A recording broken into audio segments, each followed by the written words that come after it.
This is the Morning Drive Podcast from Double T 97.3, presented by Cantex Roofing and Construction. I'm Mike Hebert, owner of Cantex Roofing and Construction. Every day is game day, and we'll get it right when it comes to your roofing, construction, windows, and mirrors. Call Cantex Roofing and Construction today. Together, we are one serving you. Good morning with Jamie Lent, Brendan Reichers, and for Jeff this morning. I'm Chuck Heinz.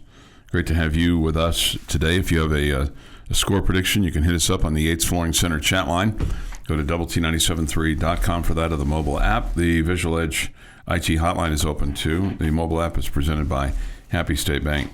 One of the things that Coach McGuire said last night, Jamie, on his radio show here on Double T 97.3, is that it is shocking to think that Mike Gundy is not the head football coach at Oklahoma State. I mean, just it is weird. You know, just when you think about it, and how he said it's really gone downhill the last 2 years. You know, obviously they've lost 13 Big 12 games in a row, and it feels like the wheels have come obviously completely off of that program in a pretty quick amount of time. Sure, no doubt.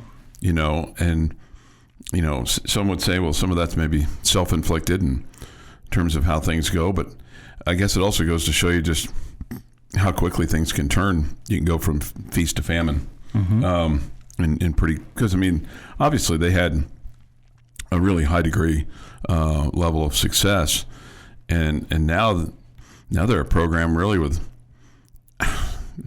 for lack of a better word, without any identity at all. Yeah, the identity that they have right now is being the kind of the worst team in the league. Yeah. Mm-hmm. Yeah, and you might even, I don't know, you might even go so far as to say the worst Power 4 team that they have that's in the country right now. Yeah, I think Choice said that yesterday. Did he? Okay. Yeah, I don't know that I dove into looking at the rest of them, but they might be. Mm-hmm. Well, that makes me feel good that I said something that Choice said. That, yeah, I don't know. I just tapped the brakes on that. that you kind of signed off on. So I feel like, wow, that makes me feel like I'm smart to a degree. To a degree. Okay. Whatever it takes, man.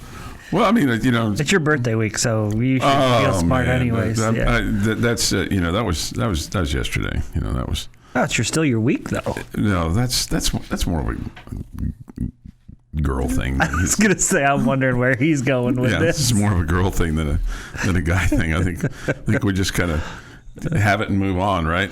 Sure. You know, it's kind of the way that it goes, but it is weird to think how bad they are and kind of where they are, and then what does the future look like for them? Because I guess when you think about it, at the end of the day, it's a Big 12 job, right? To moving forward, you know, looking to the future. Yeah, but it's not a Big 12 job anybody wants until there's. I'm sure any coach that is thinking about that position is thinking about, okay, what's the situation? Let me dive into this. Why are they suddenly started to struggle? Was it about Mike Gundy not wanting to spend NIL money, or was the funds not there for him to spend? Mm-hmm. Okay, and if that's the case, you're taking a job knowing that you're going to fail. You may get paid well over 2 or 3 years before you get fired, but if that's a school that's not going to commit financially to the NIL game, then you know you're going to really struggle to win. And I'm sure the folks at Oklahoma State are like, hey, no, man, we're ponying up. You know, we're all in. You know, we feel like that we've got, you know, the opportunities for people to contribute, and we're going to, you know, invest lots of money and all those kinds of things. But you're right. I mean, if you're a new head coach or an established head coach, you got to see that the current school, the school that you're potentially going to go to, is committed to, you know, making a game of it, so to speak. Yeah, absolutely. But I mean, right now, they got nowhere to go but up. I mean, they're 121st in the FBS in total offense. Texas Tech, by coincidence, is number 3, or by comparison, number 3. In defense, just total defense, they're 132nd. The Red Raiders are 11th. In rush defense, they're 105th. The Red Raiders are 1st in the country. That's pretty impressive. Mm-hmm. And you hope that you can continue to, make that happen as you play these tougher teams. Next week K-State, and the following week BYU, and then finishing up the season like you're going to. So it kind of makes you wonder, okay, what do you want to establish first tomorrow? Do you want to establish the pass? Do you want to establish the run? Do you want to just establish domination? What you kind of get to kind of pick your poison, so to speak, because they're really not good at anything. Yes, Chuck. Yeah, I'll just go with domination. Okay. I think probably after last week, you want to make sure you're getting your running backs more involved, and you're committing to that. And I think the other thing that I think and I don't want to put words in your mouth, so you can use your words, but this is kind of what I've been hearing from you this week. If you wanted to see one thing tomorrow from Texas Tech's offense, you'd want to come away with a feeling that they allowed, even though they say that Will has full command of the playbook, that they used the playbook and didn't kind of baby him tomorrow. Yes, and also that he took the bait, so to speak. Mm-hmm. Because I think there are some thoughts that some of the stuff that was at his disposal this past week, he kind of checked out of, and kind of went more nervous himself, with more conservative himself, and maybe checked into those quarterback runs more than they would have preferred. Yeah. So A, give him the opportunity to use the whole playbook, and B, get him to where he's comfortable actually executing those plays. Because if you kind of just step back and look at it, players sometimes they're always going to, and I'm not saying the Tech players, just players in general, generically speaking, no matter the level, they're always going to the complaint's going to be, didn't get the playing time, they won't throw me the ball, they won't let me do this. But then the coaches, they don't really get the opportunity to say, we called this play, we had this play set up, the play was supposed to work. But he checked out of it because he was too nervous, or didn't have confidence in himself, or didn't want to take the risk, or didn't feel good about it, or, whatever the litany of reasons are. The coaches really can't say that back to the players, because then it looks like they're blaming it on the players, and it looks like they can say it to the players. They just can't say it to the public. Yeah, right. Yeah. And they can say it internally, going, hey, what you did here, You messed up because you had this. Your teammate was downfield. He was. All you have to do is throw the ball to the spot. That's in and of itself quite a task. Throw the ball to the spot. And Coach McGuire said, on his show last night, he said, "Man," he goes, "that back shoulder throw for the touchdown. That's as good as anybody can do." He listed off pros. He listed off college guys. But there were times that maybe he didn't feel confident about throwing the ball down the field or to the spot, and as a result checked out of it, and the play didn't get what they needed it to get. Mm-hmm. So hopefully this is kind of one of those get confident game, right, for your QB1 and maybe others too, because you're playing an opponent that who knows what are they really into this one? They're already looking to next year and trying to put their highlight reel together for their next stop? I would think a lot of those guys are trying to earn themselves a good transfer spot. Mm-hmm. So that's what they're playing for, right? Yeah. Well, okay. That whatever it takes to motivate you, I guess. Yeah, but that's certainly something you could probably take a look at for a lot of those guys. Going okay, they ain't paying me here. Where am I going next week? Where am I going next year? Am I going into Sheboygan State, or am I going to Ohio State? Ohio State probably pays more than Sheboygan State. I would guess so. But you got to be really, really good to go to the Ohio State University. Your daily dose of sports and fun. This is the Morning Drive Podcast from Double T 97.3, presented by Cantex Roofing and Construction.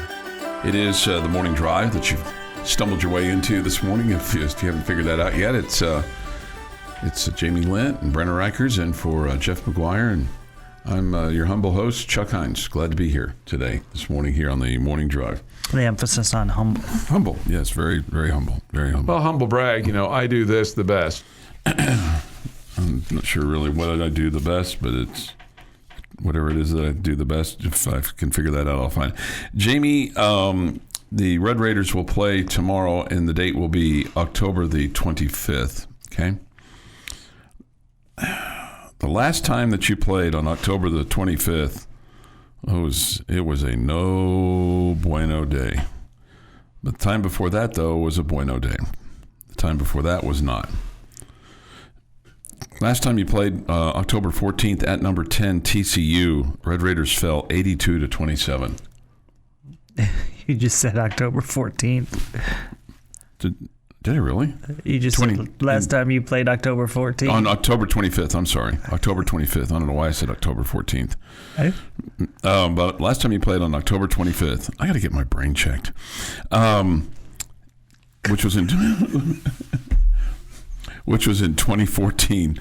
You lost to TCU 82-27, okay? That was a bad day. That's the game that they buried the football over there at the football practice facility somewhere. Coach Kingsbury they burned the tape and buried the football. You also played Kansas. They were ranked 19th at the time in 2008 at KU. Red Raiders won that game 63-21. Okay, that was a good day. Mm-hmm. You played in 2003 at Missouri and lost 62-31. So something tells me tomorrow's going to be a high-scoring game. For one team, yeah, I would agree. For one team, yeah. Our man Juan M. checks in. He said, agreed with what you guys were saying about consumer confidence levels, but my thoughts are still high on our boys. Texas Tech 56, Oklahoma State 13. Do you think you'll have one or two 100-yard rushers? And do you think you'll have at least one receiver go for over 100 yards? Just one 100-yard rusher, and yes, you'll have a receiver go over 100 yards. Okay. And will the quarterbacks go for north of 350? I say quarterbacks because I have a feeling at some point in time, if this game gets out of hand, that you're going to get some snaps for Mitch Griffiths. Yeah, I'm going to say no. No. Okay. Say no. No. Okay. I'll put you down for a no. I don't ever keep track of all the things that you say yes and no, and that's good. I probably should. That's good because I feel like that you're right more often than you're wrong. Looking at the top 25 tomorrow for your opportunity to move up. Texas Tech goes into the ball game tomorrow ranked 14th, and going and being ranked and moving up is important, obviously, with the college football playoffs and how you're perceived and how you're looked. So maybe some style points would be good for tomorrow. Maybe not giving up points would be good for tomorrow to help you with those style points. Ole Miss and Oklahoma play in Norman. If you had your choice of a team losing, is it always going to be Oklahoma, or do you choose Ole Miss here because they're ranked 8th? I'm not an Oklahoma hater, okay. So I don't always root for them to lose. I'm really, that one doesn't much matter to me as far as either one. Whoever loses, you're good with. Okay. It's funny. I was way more into you moving up when you were inside the top 10. You know, now it's kind of like your point is absolutely valid. You know, about you're still trying to get inside that top 12 and all that, and even get back to the top 10, which I think you have a great chance to do. But it's funny when you're outside the top 10, that becomes less exciting to me. Okay. Yeah. I'm so spoiled, right? Because we're always in the top 10. Right. Yeah, right. The thing is, for both schools, it would give them a second loss. Somebody potentially is really on the verge of being, knocked out of, college football playoff contention there. But still, I mean, it's not as if it's a bad loss for either one of them. No question. I don't think that would knock them out completely. No, it's just another check against them. Yeah. Number 10 Vanderbilt plays host to number 15 Missouri. Both those schools are 6-1 on the season. I want Vanderbilt knocked out. Okay. Go Missouri. Okay. I can't stand Vanderbilt because of Diego Pavia. Their baseball coach? No, their quarterback. Oh, their quarterback. Okay. Yeah, the one who. Oh, he's moved around, right? He's one that the reason we changed the whole junior college years that's right. don't count. That's right. And he, sued because the junior college years were counting at that point. It was keeping him from earning a living. Mm-hmm. Yeah. See, isn't it interesting how? And guess what happened? The NCAA bowed down to him. They caved to him. Yeah. See, when you tell me you don't like a school, I immediately go to it's got to be baseball related. Yeah, that's fair. It's a fair guess. That was bad. It was incorrect information this time. Okay, BYU and Iowa State. Iowa State already has 2 losses. BYU doesn't have any. And you don't play them next week because you play K-State, but you play them here on November the 8th. BYU is ranked 11th. Do you want them to get a loss or Iowa State to get a third? Oh, not because of the ranking, but because of the standings in the Big 12 Conference. You're rooting for Iowa State to win this game. Yeah. Because BYU is currently ahead of you. That's correct. So that's more important than the ranking part of it. Yeah. Okay. And then, if you handed them a second loss here, then that obviously gives you the tiebreak in the Big 12 standings as well. Mm-hmm. Okay, so what about Baylor and Cincinnati? Baylor's 4-3, Cincinnati's 6-1, but they're ahead of you in the Big 12 standings. Are you ready for Cincinnati to take a loss? Same deal. They're currently in front of you now. I think they have a tough schedule, and I think they have the potential to have 2 or 3 losses. But yeah, I think.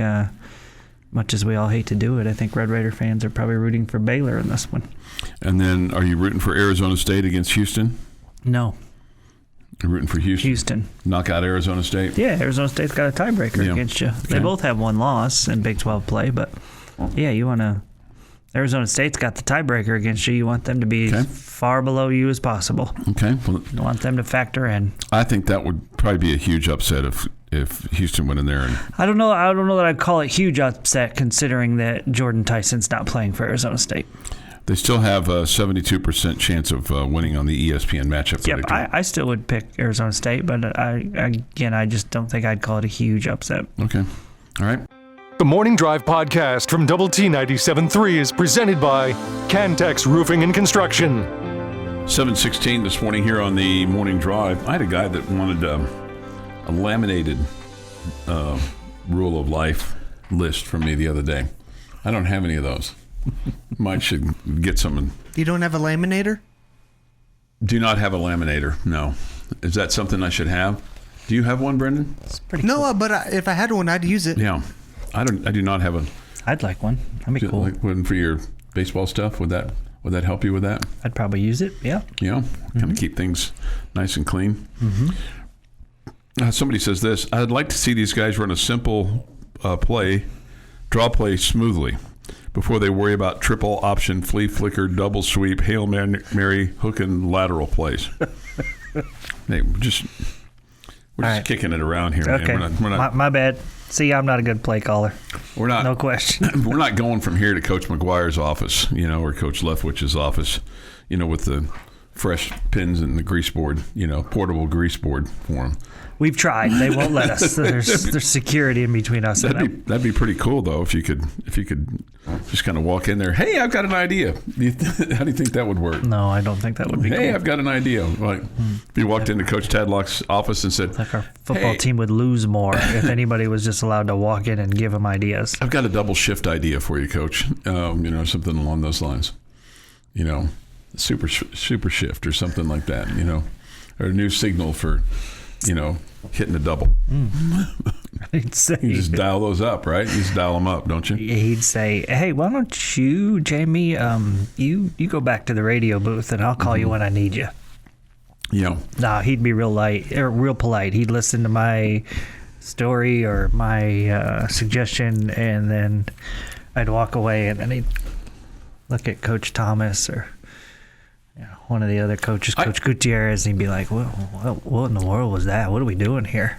I took this as a positive in an interaction that I had this week with Coach Gurley.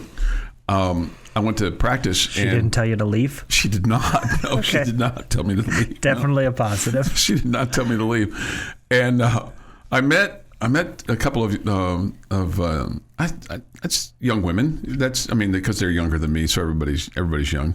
But these ladies work for a company that does analytics, and I was like, man, that is really cool. And so I chatted them up there as I was watching practice, and just 'cause I wanted to get to know them a little bit and what they do and who they are and all that kind of stuff. And so I It's just surprising. Just so out of character for you, Chuck. I learned about them, where they're from, what their background was, and coach. One was a former coach, at Rutgers and at Yale, which I thought, man, that's really really cool. And so when I was talking to Coach Gerlich, I said, hey, I met your gals over there, and she goes. And the analytics guy, and then she turned to one of the other coaches. She's like, I bet he loved that. I did love that. She goes, I bet you love that. I go, I did love that. And I thought that was really cool. So anyway, so it was. I didn't know that they had that. So this is year 2 for them, just to have tendencies and things like that. Somebody wants to know, did you give them a business card? Of course I did. I had them on me, man. I was all suited up. Of course I gave them I think I've heard of the company that you're talking about and how they're used across the board, like in a bunch of different sports and tech, and how big of a deal that is now, and analytics and that kind of thing. And yesterday I was down in the baseball facility, and they've got basically a lab set up now for their pitchers. And it was really interesting just to be able to see all the equipment and technology that's at the disposal of the athletes today. And it was just interesting that sitting there or standing there looking at what they had set up for, I think they were having a session today. And so basically you have, go underneath inside where the cages are, right? And basically one of them is for the pitchers with a mound, or maybe a couple of them are for pitchers, I'm not sure. Anyway, with a mound, and then there's, 6-8 cameras just all around, not too far from them. And everything that they do, is recorded, and then nearly instantaneously they've got computer screens over on the side and all that, and they can analyze what you're doing and how you're not repeating your delivery, or you're dropping your elbow too low, or you're whatever. And it was just really, for a baseball nerd like myself, it was really intriguing to see that. Now, I would love to be able to sit there and watch them actually do it. Yeah. And watch Coach Foster and Coach Merriman sit there and analyze what they're seeing. And now Coach Merriman, this is really one of the reasons that he was brought here to help. He's well known, or was in the major leagues, as being one of the guys that was like a leader in the analytics and using this kind of technology to help guys. And so I would love to watch him, do his thing with the pitchers and what they're noticing and what they're not noticing. I feel like just standing there as a fly on the wall, I might get a tad bit smarter just listening. I've kind of felt the same way. It's but across the board in all sports, this part of it, the analyzing and all that, is a huge part of college sports now. Tendencies and things like that, and kind of how it works, and that apparently this company will help with scouting reports as well, and provide provide some extra info. Of course, at the end of the day, it's about scoring more runs than the other team, or it's about making more shots than the other team. But these are ways that they can help do that. All right, Jamie will have a question for us at 7:30. Here's my quick question for you this morning. One of them. So can you compare, do you think Oklahoma State is better than all 3 of your non-conference opponents, or do you think that they compare with Oregon State in terms of level of talent and what it's going to take to beat them? I'm not sure that Oregon State ended up being the best of the 3. Okay. I think I believe them to be better. I have not watched a ton of Oklahoma State football this year. I think I believe them to be better, but I reserve the right to change my mind after watching this Saturday. Okay. So, Yeah, not much better than, say, Oregon State or I mean, you whoever. can't say Kent State and you can't say Arkansas Pine Bluff. Can you? Well, those are the only three. Right. So I have to choose. You have to choose. I think I saw last weekend where Kent State won. So Yeah, well, even a blind squirrel finds a nut, Oregon State's only got one of those this year, right? Mm-hmm. Yeah. They fired their coach. They did. Yes, they did. Oklahoma State fired their coach. Mm-hmm. Yeah. Centec Hanks writes in, Chuck, I have to admit I'm impressed because analytics involve complex math, and math just doesn't seem to be your strong suit. Now, there's some truth to that, although I do like to mess around with the statistical numbers. I mean, but I do double check myself, Centec Hanks. Sometimes the math on the fly is not necessarily something that I'd do a really good job with sometimes. Mm-hmm. Most times. This TrackMan Analytics, it's pretty great, used for pitching and hitting metrics. My son has done workouts with it at PG Showcase. Did Texas Tech just get it?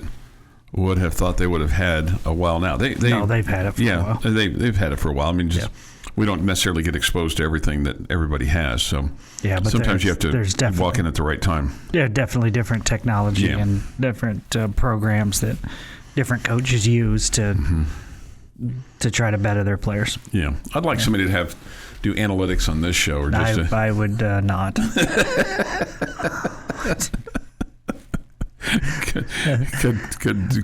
What is it that takes these guys off the rails? The analytics show just about anything.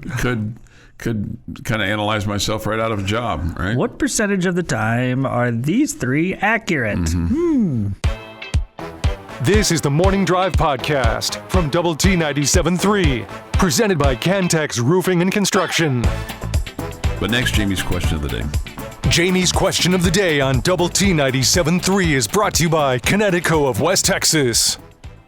All right, so I got two questions for you today. I'm asking you, one, what is the most likely upset in the Big 12 Conference this weekend? And two, which upset do you want to happen the most? Now I'll give you the favorites. Okay? KU's favored over Kansas State. Iowa State's favored over BYU. Texas Tech over Oklahoma State. Cincinnati over Baylor. TCU over West Virginia. Arizona State over Houston. And Utah over Colorado. Don't need the lines necessarily. Just where is the most likely upset? And which one would you like to happen the most? I have a hard time understanding how KU is favored over K-State when K-State's won 16 straight. You have to go back to 2008, which is you've got Mangino, Turner Gill. I mean, you got a half dozen coaches that have been there since then. So I don't know how they're favored, but I think, Chuck, it might be because this year's Kansas team is better than this year's Kansas State. Slightly. But I mean, 3.5 is basically, it's almost a push because it's a home game for KU. Okay, so you're arguing against yourself now. But still, when a team's beaten another team 16 straight, you would think that even the boys and girls in Vegas and wherever else. All right, the most likely upset. God. I think, didn't mean for this to be so difficult for you. No. I think the most, and again, here's another one. BYU is favorite gets 2.5 points over Iowa State because Iowa State's playing at home, and BYU's the number 11 team in the country. Okay, so that's the Captain Obvious choice. But you know what? I'm going to take Houston over Arizona State. And you said what's the least likely? Is that the other part of the question? Most and least? No. Most likely, and which one you want to happen the most. This was really this question set you off. Yeah, a brain teaser. I want Baylor to beat Cincinnati. But I tell you what, Baylor over Cincinnati as the one that's most likely. I want Houston to beat Arizona State as the one I want the most. Okay. Brennan. Yesterday, I said that the most likely upset in the Big 12 this weekend would be Kansas State over Kansas, but I think I'm going to change my mind today. I might say West Virginia over TCU, because really, what is this TCU team? I mean, they've had their highs, they've had their lows, but I think West Virginia can sneak up and bite TCU. We saw Kansas State do it to TCU a couple weeks ago, and TCU got a big win against Baylor last week, but I just don't know who this TCU team is yet. And for the game that I want most to win, I want Houston to beat Arizona State. You need the help in the Big 12 standings, and I think Arizona State can enter that game riding in a little too high. Might have a bit of a hangover from last Saturday's win, and Houston can bite them. Yeah, minus their go-to wide receiver as well, Jordan Tyson. Why couldn't he have been out last week? Yeah. All right, so the one that I think is the most likely, I think it's BYU at Iowa State. Yeah, probably so. Okay. Yeah, you're probably right. The one that I want to happen the most is it's 1A and 1B for me, but it's Houston to beat Arizona State with you guys. So yeah, I want that would be great to put them a game behind the Red Raiders in the standings. Have a second loss for them. Yeah. I just don't see how KU can be favored over K-State. I mean, it's just not going to happen. They'll probably lose their 17th in a row. Well, Chuck, I mean, if we're going off of, History, yeah, the Jayhawks have an 11-game lead in that series over Kansas State. They've dominated the Wildcats. Although it used to be a 27-game lead. Yeah. Used to be a 27-game 16 years ago, it was a 27-game lead. Wow. Just had to make things interesting. Yeah. Yeah. And remember, Chuck, choose joy. Choose joy. Choose joy. Why did this question bother you so much? I don't know, because I don't agree with the odds makers on this. I don't think that Iowa State should be the favorite. I don't think that K-State should be the favorite. Okay, well then why didn't you pick either one of those games as the one that were most likely the upsets then? If you thought those two teams shouldn't have been favorites. Yeah. That would have been the easy choice. It would have. Viva 73 says this. Come on, Chuck, you're overthinking this like you do everything else. Wow. I don't know. Have you been around me much with some decisions I've made? I would take that as a compliment, Chuck. I don't know that I overthink Nobody things. ever accuses me of overthinking. Yeah, I think because that would infer that I was thinking at some point. Right, that's the point. Yeah, that's the point. I don't necessarily think that I overthink. Thoughts, comments. What are you laughing at now? I didn't expect. I know. You to get frustrated. I know. I got a little frustrated with that. Yeah. Over there popping off the Lord's name, and I mean heavy breathing and sighing and all those things. I didn't mean the to Lord's upset name. you. Did I say the Lord's name? You did. I'm sorry. Yeah, you were disheveled, man. You were frustrated with me, and I apologize. I did not mean to. It's your birthday week. I did not mean to upset you. My birthday week. Now you're trying to get under my skin. But I'm not gonna let you. There is no reason that we can't celebrate you again today, Chuck.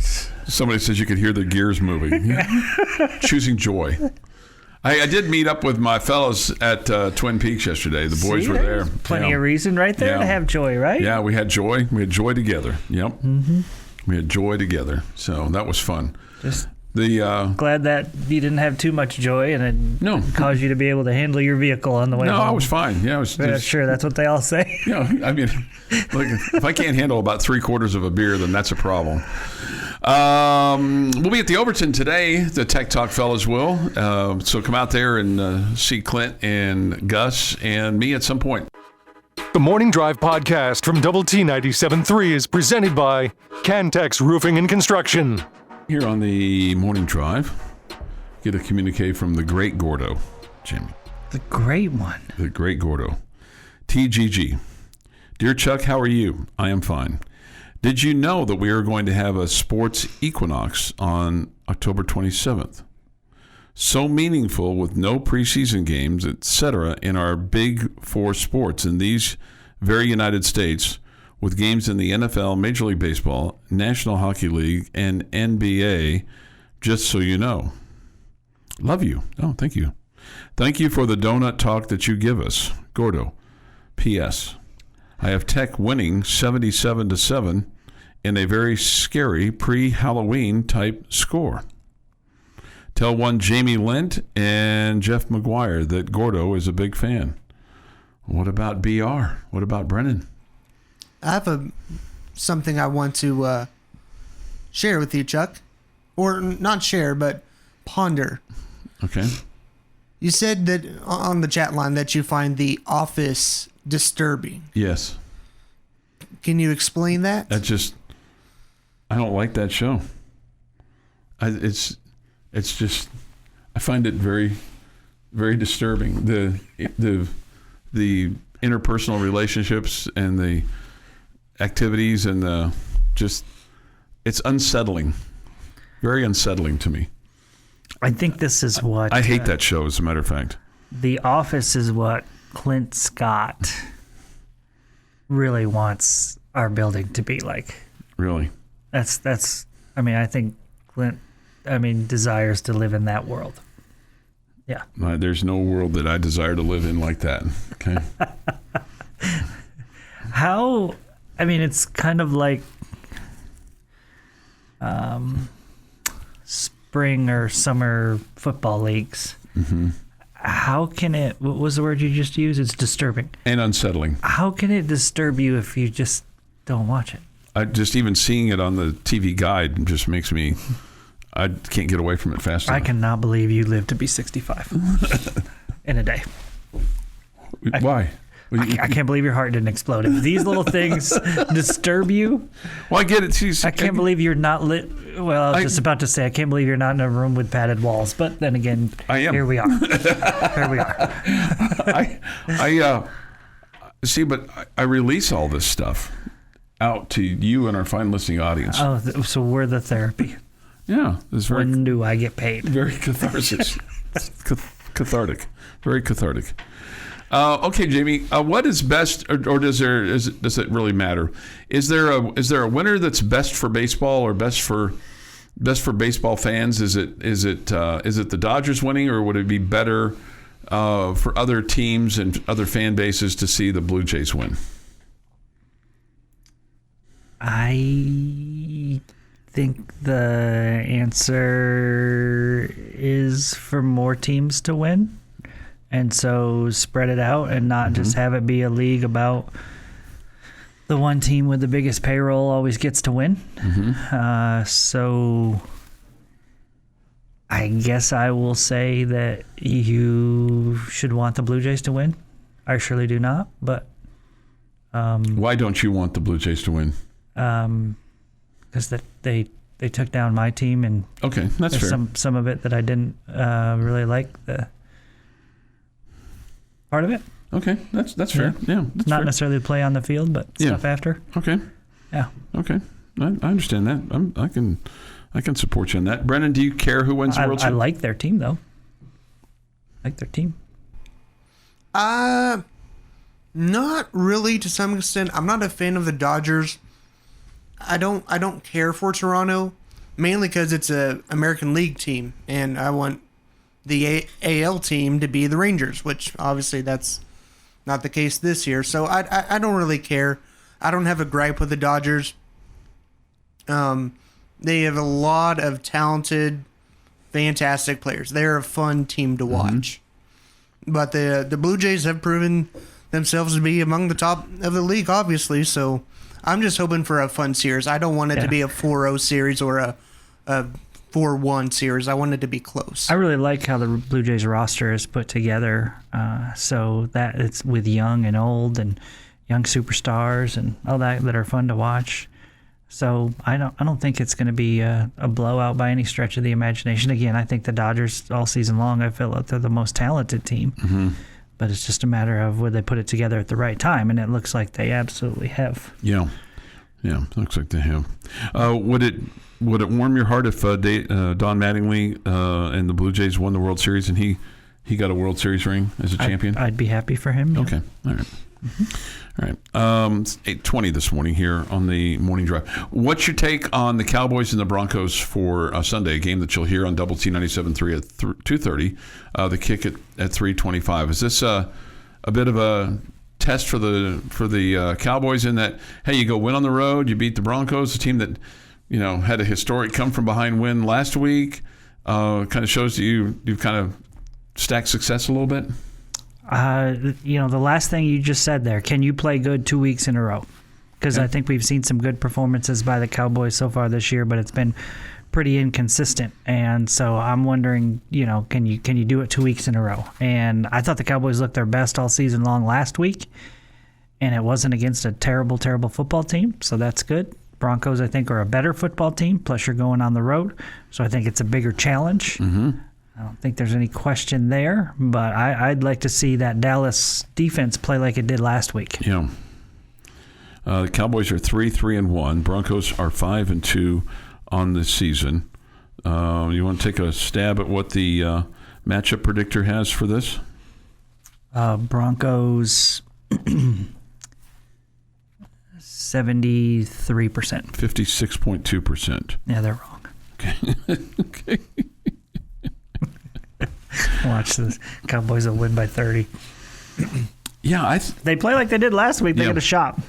Yeah, no. Because clearly the Broncos didn't play great last week. They should have lost to the Giants at home. Right. The Giants were probably a couple plays away from winning. Bo Nix has thrown for 1,556 yards, 11 touchdowns, 4 interceptions. Dak Prescott has thrown for 1,881 yards, 16 touchdowns, just 3 interceptions.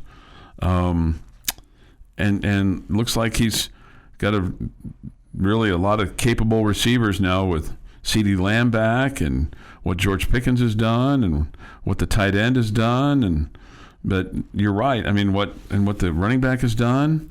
So kind of feel like, if you can just get some stops defensively, that your offense is going to score. Now, how many points do they have to score? We'll figure that out too. So I'm looking forward to that. The Texans play host to the 49ers. Man, if they wanted to try to salvage their season, this would be the start of it. And we'll have this game for you on 100.7 The Score at 11:30. The kick just after noon. But the Texans appear to be on a boat going nowhere, Jamie, except to Losersville. Well, that was harsh. Well, I mean, speaking the truth, I mean, they've not played well, no doubt. They're 2-4. The 49ers are 5-2. But Houston's favored by 2.5, probably because it's a home game. But I don't think they win. It's home or away? It's home. Yeah, I probably picked the Texans. Okay. This has been the Morning Drive Podcast, presented by Cantex Roofing and Construction. Check out our library of Double T 97.3 podcasts at doublet97.3.com.